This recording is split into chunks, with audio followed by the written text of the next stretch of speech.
بنات اللي تعانون انه تقولون كبه البوتيتا شاب من نخزنها ثاني يوم تتفلش عندنا بالقلي. هسه أنا عندي هاي البوتيتا شاب مالتي هاي مخزنه بالفريز مجمده. بعرف زين ليش ما تفلشت عندي بالقلي؟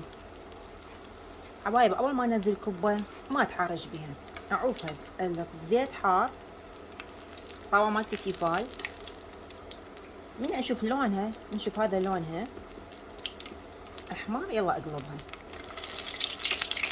درجة الحرارة متوسطة. ليش؟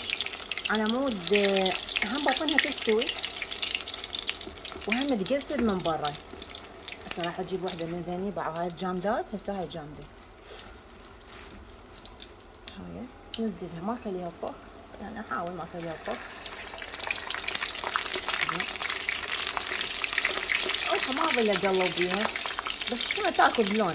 هسه شلون ذني عندي هاي كوباية حليب، هاي بوتيتا شاب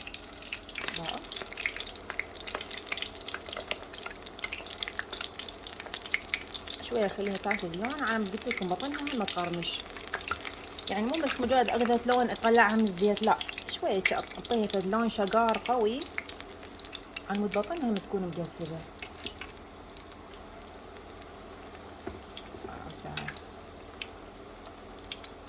مع العلم شوفوا شلون مبينه عندي القيمه هم تفلشت، يعني هسه هاي القيمه مبينه هنا وهم تفلشت. طريقه القلي حبايب، طريقه القلي تلعب دور. هسه انا هنا عندي الحراره 22، اخليها براحتها شويه تتقسب من برا ومن جوا، يعني ما بس قلت لكم بس مجرد تاخذ لون اشيلها، لا شويه تتقسب عندي حتى بطنها بتكون مقرمشه.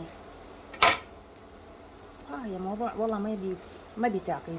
اخزنها بالفريز واقليها، شو كنت ما يعجبني اقليها، لانه هاي ما سالفه اقلي واضمها احسها يعني تعب وداخت راس وما ادري، احسها مو طيبه تصير.